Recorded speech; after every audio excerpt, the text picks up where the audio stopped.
Hey everyone, and welcome to This Explainer. I am absolutely thrilled to be your guide today, mostly because we're about to completely shatter some pretty outdated stereotypes about rural economies. For the longest time, the prevailing myth was that rural areas were just, well, quiet, impoverished backwaters focused purely on subsistence farming. But the reality? It is a completely different story. Today, we're looking at a massive paradigm shift in market strategy. The rural market is booming, it's evolving, and it's rapidly transforming into an absolute powerhouse of consumer demand.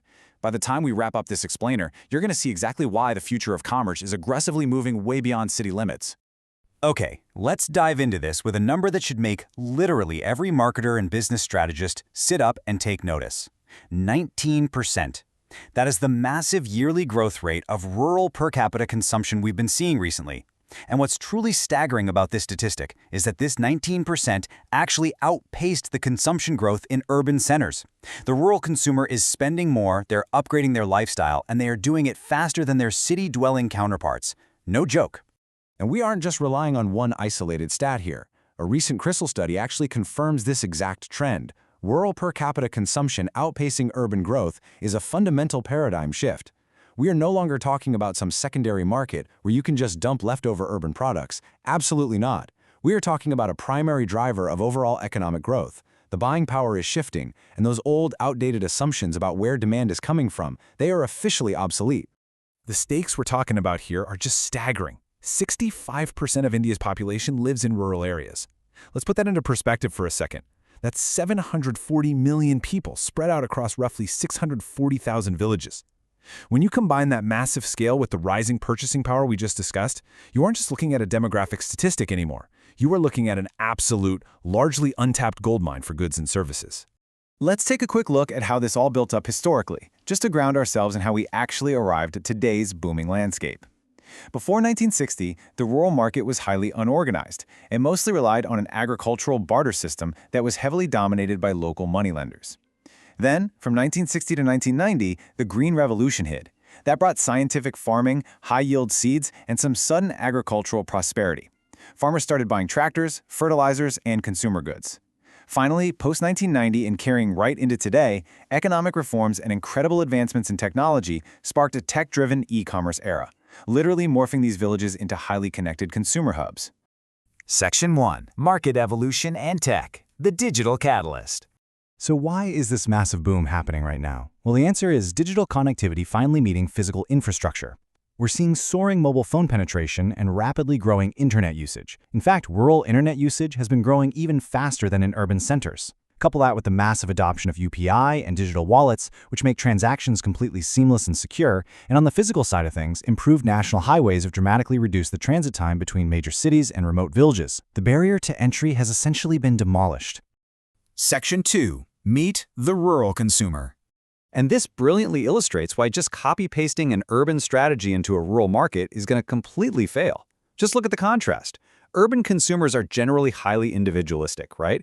They've got steady monthly paychecks. But on the rural side, they are highly community-influenced, and their income is directly tied to the seasonal agricultural harvest. Plus, they face a scarcity of traditional media bandwidth, meaning they rely super heavily on word of mouth within close-knit communities. You have to market to the community, not just the individual.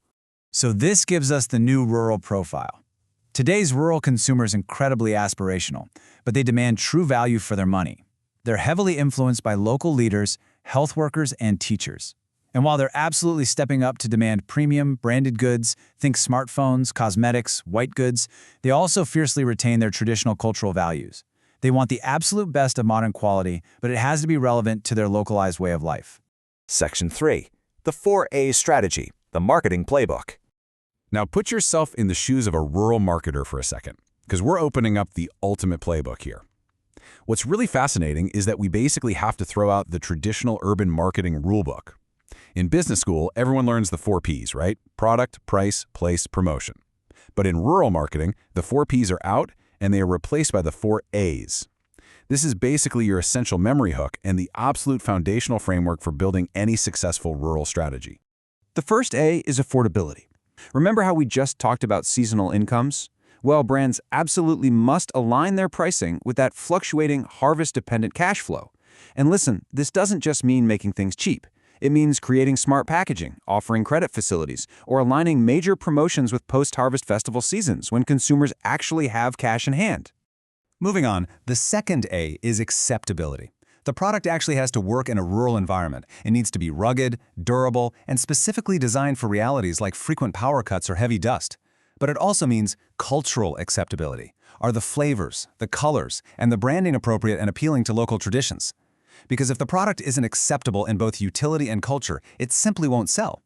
Next up, we have awareness. Since traditional media bandwidth can be kinda low out there, building trust requires highly localized communication. Marketers really have to use regional languages, compelling visual storytelling, and tap into those trusted local influencers we mentioned earlier.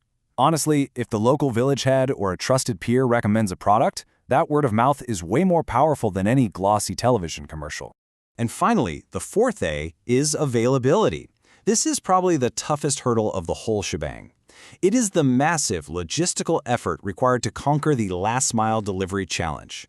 Getting products across vast, scattered geographies to remote villages requires partnering with local wholesalers, village-level entrepreneurs, and utilizing some truly unique transit modes. Everything from delivery vans to bicycles, just to ensure the product is actually sitting on the shelf when the consumer wants it. Section 4. Overcoming unique challenges. The crucial thing to remember is that executing those 4 A's requires specific boots-on-the-ground tactics. To bypass those income barriers and that media scarcity, successful brands deploy incredibly clever, highly localized tactics. They use sachets and small refill packs to make premium goods instantly affordable. They leverage HOTS, which are weekly local markets, and Melas, which are festive fairs, to create massive direct-to-consumer touchpoints. They use mobile sales vans equipped with AV screens to educate and sell at the exact same time. And they rely on traditional formats like colorful wall paintings and interactive folk theater to communicate their message in a way that resonates deeply with the community. Section 5. The future of e-commerce. As we transition to our final segment, we've got to look ahead. Let me tell you the story behind this massive number, $325 billion. By the year 2030, India's e-commerce market is projected to hit this staggering figure. And the driving force behind this phenomenal growth, it's largely going to be rural consumers. As platforms optimize their apps for regional languages, improve that tricky last-mile logistics piece, and leverage local village digital hubs, the rural buyer is stepping seamlessly into the digital economy. Which brings us to the final thought I want to leave you with in this explainer. If rural consumption is consistently outpacing urban growth and the infrastructure is rapidly falling into place to support it, is your brand looking in the wrong direction? The rural consumer is aspirational, they're digitally connected, and they hold immense purchasing power. It is officially time to stop viewing rural markets as some afterthought and start recognizing them as the primary engine for future growth. Thank you so much for joining me to explore this fascinating shift in the world of commerce. Keep questioning the consensus and keep learning.